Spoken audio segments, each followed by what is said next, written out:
You're listening to the A to Z of Human Performance live show weekdays at 13:30 GMT with Chris Lissaman and resident expert Jonna Sercombe. Please enjoy responsibly. And here he is, the host of the show. It is Chris Lissaman. Thanks for the sound effects, Jonna. Welcome to the show. This is our third show of the week. We're 3 in already. My name's Chris Lissaman. I'm from Interactive Workshops, and I'll be your host for all of these sessions this month.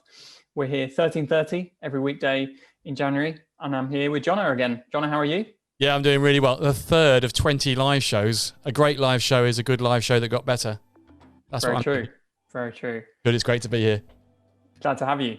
And we're here because you've written a book, The A to Z of Human Performance, with Emma Wiggs and Steve Eaton. They both have MBEs. How's that MBE coming along? It's not going well, to be honest. Why is it's not? Is it really fair if you succeed in sports or in the military, or whatever, you get these awards? If you work hard like I do for 20 years, you get the Queen doesn't give you anything. No, she's not watching. She's not watching. She's not listening. That we know of. If you missed Monday and Tuesday's show, they're available on our website and on our YouTube channel. So have a look on there and subscribe so you don't miss a show. Interactiveworkshops.com. We've already had altitude, big on belief. Now we're talking about culture. So tune in for that. And drives and desires, our topic tomorrow, and elevating endurance closes out the week. It's going to be great, isn't it? Let's dive in. I mean, culture, what a topic. It's a big one, isn't it? It's a big one. It's massive. Jonna, does culture actually exist? Well, Brian Chesky from Airbnb says culture is simply a shared way of doing things with a passion. And, does culture exist is a great question. It's actually, like we discussed beliefs yesterday, culture is an emergent phenomena. So you can't get culture in a box. It's something, relationships are something that exists in the space between people. Culture is something that exists when lots of people get together. So, it's an emergent phenomena. And it's something, obviously, we study anthropology and everything else. But culture, it certainly exists, but it's just very hard to see or put your finger on. You can't capture it in a box. It's ethereal. And it shape shifts over time as well. It's not static. So I find it fascinating. And obviously working with all these large organizations that we work with, we go in and we see all kinds of different cultures. Some organizations, you can tell as soon as you walk through the door, some have a security person, some have a receptionist, some have no one. And all of that, it gives us an indication what kind of culture they've got. If they've just got a security person, I'm pretty sure that, they've got a different culture than those who've got a really warm, friendly and well-trained receptionist. And when I worked in retail, we used to work really hard to think about how we could create the right kind of cultures and environments for the people that were coming into our retail environments. Yeah, it's right. As soon as you walk into a reception, into a building, you get a feel for the culture. And, even into a Zoom room. I went into a Zoom room last week, and as soon as I got in there, I knew, hang on a minute, this is a group of people that are trying not to put their hand up to get work done, but are dutifully sitting on a call they don't want to be in. If our radar's on, we should be able to understand something of the culture that's happening around us. And so if the people around us are always going to have that kind of impact, our teams that we spend the most time with are going to have a huge impact. How do we make sure that's a positive impact? Well, I know this is huge for you as it is for me. And I've got a couple of kind of things in mind when it comes to team cultures. But one is that you can't outperform your inner circle. So, if you're the best person in your team, your inner circle is not good enough. And with that, try and recruit people that are better than you. But if you're bringing in people with the right attitudes and the right skills that are better than you, and you'll keep adding to that team culture, that's important. And that's what the sports teams do, isn't it? They try and recruit the best, and it's what businesses do. They try and recruit the best. And the military, where Steve's involved, for example, they try to be the best. They don't always necessarily recruit the best, but then they train them really well. They've got very fixed disciplines in place, very much performance pathways, and they take raw talent and try and make it as good as it can be. And I guess, grad schemes and things like that work like that to try and turn great people into brilliant people. Yeah, and in the book you mentioned the poker scene as an example of these kind of cultures. Yeah, I think that's a really interesting one. The cross-pollination between different contexts is partly why I like working with Emma and Steve and why we wrote the book together. Different contexts of high performers have certain things in common. And in Palo Alto, this kind of top high-rolling poker players meet up with the top Silicon Valley execs, and they actually have secret poker nights together, very high stakes, I don't know, $1 million, $100,000. But it's interesting why that happens, and it's because one group of high performance people want to hang out with another group, and they've created this culture there where they have these high stakes poker games where you've got, the CEO of I don't know, Salesforce, and maybe Daniel Negreanu from the world of poker, and they're playing poker together. But that's because they want to learn from each other, and so the CEOs and the software guys who are great at making decisions and taking risks on one level learn in much more detail from the poker players about how to do that in the context of poker. And there's this cross-pollination, but at the same time, the poker players are learning how to turn the fame that they've garnered maybe from poker into a brand or a company, and are learning from, the execs of these big companies. So it's interesting, how high performance culture, we're attracted to other people in high performance culture, and we have certain things in common. And if you're trying to put together, I don't know, say you're trying to roll out a vaccine to 1 million people, like you want to have a high performance culture there. Say you want to start a business or run a hospital, like getting this culture to work is so key. Yeah, that's a really powerful attraction between high performing people. And you must have met a huge amount of high performing people at BMW, which who you spent a lot of time working with in your career. What did you learn about culture there? I worked there for a number of years, and we still work with BMW Group. It's an incredible company, but it's an example of an organisation that's very clear about what the standard is. And the standard there, the saying, the catchphrase is the ultimate driving machine, and therefore everything has to be ultimate. It has to be excellent, and it's a fantastic organisation, makes incredible cars, but everything in that organisation is great. The way the factories run is some of the best factories you can possibly build. The partners that they use, the suppliers, they use fantastic partners and suppliers. The people that they hire, excellent people. So, they've got this culture of excellence, and because that's a baseline, it makes decision making very, very easy. And it simplifies, how good does something have to be? Well, it has to be excellent. And I remember, running some training events there where I'd lay everything out, get the day set up, and people come and say, well, hang on a minute, that pen's at 89 degrees. It needs to be at 90 degrees. Right? The pen on the table, you're laying it out, it's got to be perfect. It'd be like being in a top restaurant, the cutlery has to be bang on. Yeah. And so this kind of, these high performance cultures have a certain set of standards. If you go to Premier League football clubs, every meticulous detail taken care of. But then in other genres, if you were to go to, wanted to be the top in running, you maybe go to I-10 in Kenya, where the performance athletes hang out there. And it's actually the other way around. They've simplified everything. If you go to I-10 to train, you get a bed in a bunk, a little bunk room, maybe some pretty simple, straightforward food, and run, I don't know, 300 miles a week or whatever they're running. So, these different organizations, different experiences that you have there are supportive of their culture and help build their culture.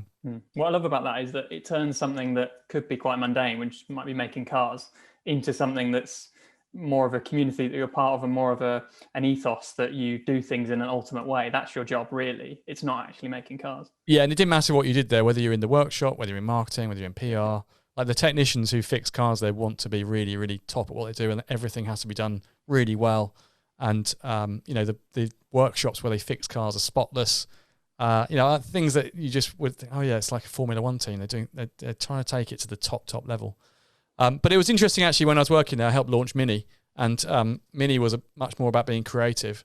So they kept the same kind of standards, but then the brand was done in a different way, which was about being human and real and warm.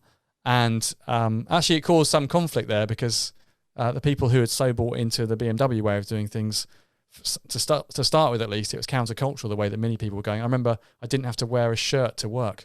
People were like, you're obviously not very good at your job if you're wearing a polo shirt. That's just, how could you come to work without wearing a shirt? It's like, well, because I'm going to do a good job, whatever the clothes I wear, But that, the strong culture of BMW found it really hard to accommodate to start with the strong culture of Mini. And of course, it was a smaller team at Mini. Yeah, that also caused a problem. But it's interesting, isn't it, when small teams do similar. That was a joke. That was a joke, Johnny. Oh, right. Was it? Sorry, where's my soundboard? Chris's joke and... Oh, not that one, the laughter. Got to get that. Good joke, Chris. Thank you. And fast forwarding to interactive workshops where we both work today, what kind of culture would you say you've created there? Well, I hope it's a very warm and friendly culture. And but I do, we've got attention to detail. We're a client service company, so we've got to be on top of that. People have got to do what they say they're going to do. It's got to be delivery focused. But I wanted to create more of a community culture, and I'm a people person. I want to work with a group of people that have the drive of a high performance team, but the care of a family. And so working on culture there is important. I think obviously ethics are really important, but do people say what they're going to do? Are they honest? Are they transparent? Are they caring? If they've got feedback to give, do they think through how the other person might feel? But also, like, just on standards, we've always got this joke in our office, haven't we, about the tea bag that's in the sink. Yeah. But I think, you can judge a team on those kind of things. I remember Mark Cavendish once tweeting, someone in our team keeps leaving the Nespresso pod in the Nespresso machine, and this is driving me absolutely wild. How can you be a high performance athlete if you don't take the pod and put it out, of the machine? And it just shows, that I think these kind of standards do make a big difference in organizations, that people know that everyone takes care of everything. And especially when you see it happening at the most junior level, that they take care of the standards that are normally set by the senior people. I think that's absolutely excellent. Yeah, I think what you've created there is really a much more of a community than a workplace and an organization. It's more of a family. And in the book, I wanted to pick up on something that's mentioned in the book. You said that the successful teams that you've worked with all have a clear culture, period. So the successful ones always have a clear culture. Is that always a codified culture, or is that, is it something we should be writing on the wall, or is it something that should be more organic? Well, let's go back to what culture is. Culture is something that emerges when groups of people are working together or are together. And you can write things down on the wall. I think it's really dangerous, though, because culture has got to live within us. And if you've got up on the wall your espoused values or your espoused culture, that we're going to be this kind of workplace, then you can look at that and say, well, we're not always like that. And I think, it's tricky. There's part of me that fears if you write these things down, it dies. If let's say you need to explain to someone that they shouldn't leave their tea bag in the sink for someone else to clear up, and that the bin is only 1 meter from the sink. So effectively, leaving your tea bag for someone in there is both lazy and uncaring to your colleagues. If you have to have that on a wall written down, I fear for how much people are caring about their team culture. But it's good to have some standards, isn't it? And it does help. We talk about this in other areas. Like, let's say you work for a Premier League football team and you're late for training.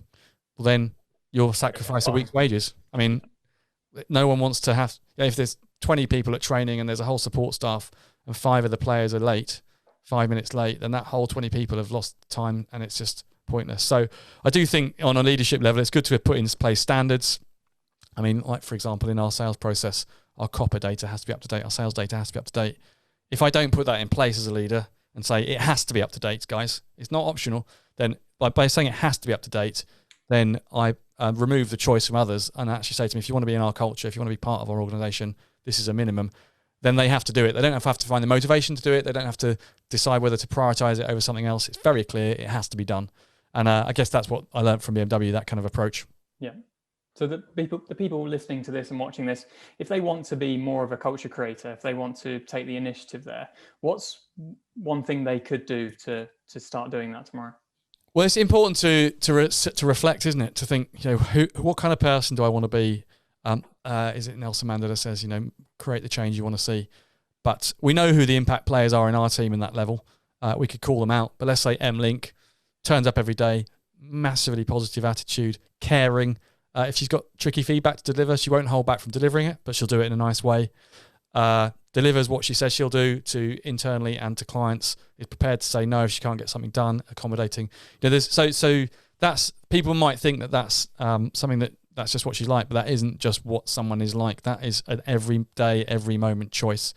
And I do really think that culture transmits like a virus. It does go from one person to the next. And so therefore, if you turn up like that, if you bring that energy, if you care about other people, if you demonstrate that care, then you can transform a culture. And especially if you have a position of significance, if you're a leader, or if let's say you're in operations and you're in the middle ground between a number of people, like a job like where you are with the studio, how you do that has a big effect on everybody. Yeah, absolutely. And at the end of the chapter, you've brought us some habituators, which I think is something you invented yourself. There's one called reset, which I want to pick up on. This idea that we can imagine just starting from scratch and imagining what culture we'd build if we started from scratch. If your whole team were wiped of their cultural touch points, their memory. Surely. Sorry? Surely it couldn't happen. It could happen in some kind of Men in Black style, apocalyptic type Mind thing. Mind wipe. They've still got all their skills. They're still just as talented. They're still the same people, but they've forgotten everything cultural about your organization. What would be the first thing you'd reinstate? Oh, that's a good question. I'm just thinking actually of leaders that we've worked with that transfer from one team to another, and you inherit a team. You've got to try and put your own stamp on it. Again, you see it in sport. I think I'm trying to have a culture that understands what we're there to do and what the goals are, and to do it as effectively and efficiently as possible. I can't bear overworking and wasted effort. So I would try and work out like what's the most efficient way to achieve our goal. And I think I'd put in place care and a passion for growth. So yeah, that's kind of some of the things I think would be key in any successful culture, people that want to improve. Again, little rituals. So you could say a culture is stories, language, rituals, and icons. And rituals, we have a ritual, don't we? Of like, how could this be better? What went well? What could be improved? How can we improve this? How can we be faster? So I create some kind of continuous improvement culture. I think that's also really important. And there's another habituator called escape. Could you tell us a bit more about that one? Well, we should do this and I think the best people do. We get stuck in our own companies. We're in consulting. We're so lucky. We go and visit all these organizations: Airbus, Red Bull, BMW Group, Leica. We're off to pollinate tech startups. We get to go there and go, oh wow, this is really cool. That's what they do. So I would say, a lot of for us to escape, to go and visit other things. I mean, even just go and join a sports club, go and follow a sports team. Actually, this year we've, as a company, taken out some VIP seats to go and follow our local team, Brentford. But partly why I wanted to do that, they're a club that are seriously outperforming their resources and logistics and consistently doing it. So let's go and see what they're doing there. And it's interesting what they're doing there, which is their player recruitment is their strategy. So they're recruiting in players, making them better, and then selling them. And as a result, they're progressing. And I then looked into how they're doing their recruitment, and what they're doing is going and looking at every league in the world, looking at teams that are performing better than they should in that league, and then players that are performing better than they should in that team, and then recruiting them. And like this year, they brought in a striker from, I think, 2 divisions below, and he's gone on to be the top striker in the league so far. It's like, wow, if we go and escape, really visit these other places, what Ivan Toney's done this year is remarkable. And they sold the player that he replaced last year, Ollie Watkins. He's 30 goals a season striker, which if you said surely, and also everyone's trying to do that, right? So, yeah. I think getting those decisions right, getting those people in is just extraordinary. We can only learn if we go and visit other environments.